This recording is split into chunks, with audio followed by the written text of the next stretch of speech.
ખેડૂત આગેવાનો દ્વારા અપાયેલ ભારત બંધના એલાનને નિષ્ફળ બતાવવા પોલીસને આગળ કરી વહેલી સવારથી જ અટકાયતો કરી લેવામાં આવી હતી. એમએસપીની સરકાર જાહેરાત કરે તેમજ ખેડૂતોના અન્ય પ્રશ્નોના સરકાર ઉકેલ લાવે તેવા અલગ અલગ મુદ્દાઓને લઈ પંજાબ અને હરિયાણાના ખેડૂતો દ્વારા દિલ્હી ખાતે ખેડૂત આંદોલન ચાલી રહ્યું છે. લોકસભાની ચૂંટણી નજીક આવતા સરકારની સામે ફરી એક વખત ખેડૂતોએ બાયો ચડાવી છે.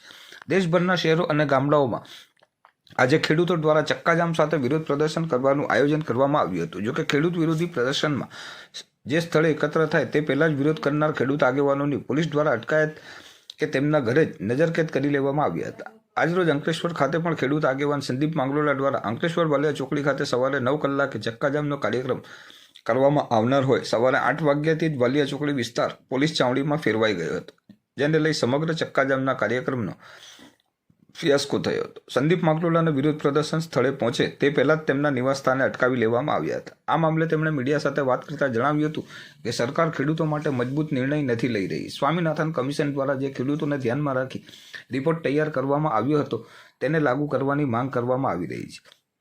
આજે ખેડૂતો માટે જે પ્રકારની સ્થિતિ ઊભી થઈ રહી છે તે આર્થિક રીતે ખૂબ જ ખરાબ છે. ખેડૂતોને જે ટેકાના ભાવ પ્રાપ્ત થવા જોઈએ તેના માટે સરકારે જે પોલિસી જાહેર કરવી જોઈએ તે કરી રહી નથી. સરકારની આ નીતિનો વિરોધ કરવા માટે અમો દ્વારા એકત્રિત થઈ વિરોધ પ્રદર્શન કરવાના હતા. તે પહેલા જ પોલીસનો સહારો લઈને અમારો અવાજ દબાવવાનો પ્રયાસ કરવામાં આવી રહ્યો છે.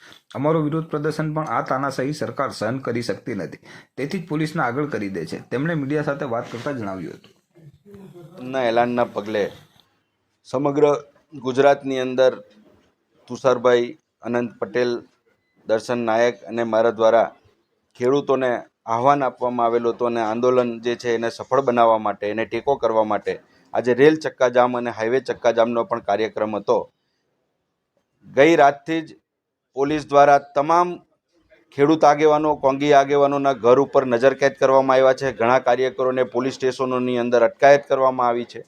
આમ આ આંદોલનને કચડી નાખવાનો 42 પ્રયાસ પોલીસે કરેલો છે. ત્યારે ગઈકાલે જ મેં કીધેલું હતું એમ કે પોલીસની આ અગ્નિ પરીક્ષા છે અને જે રીતે ભારતીય જનતા પાર્ટી રાહુલ ગાંધીના પુતળા દહનનો કાર્યક્રમ આપે અને પોલીસની ગાડીમાં એ રાહુલ ગાંધીનું પૂતળું આવે અને પોલીસ ત્યાં મૂક પ્રેક્ષક બનીને જોતી રહે અને કાર્યક્રમને સમર્થન કરે, આવી જે ભેદભાવભરી પોલીસની નીતિ છે અને સરકારની ચાપલુસી કરવા માટેની જે એને આદત પડેલી છે એને સખત શબ્દોમાં વખોડી નાખીએ છીએ.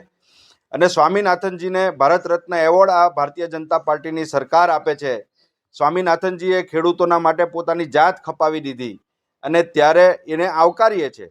પણ સ્વામીનાથન કમિટીના રિપોર્ટની ભલામણોને અમલમાં મૂકવાની વાત આવે છે ત્યારે આ સરકાર પાછી પાની કરે છે. એ કોઈ સંજોગોમાં ચલાવી લેવામાં નહીં આવે.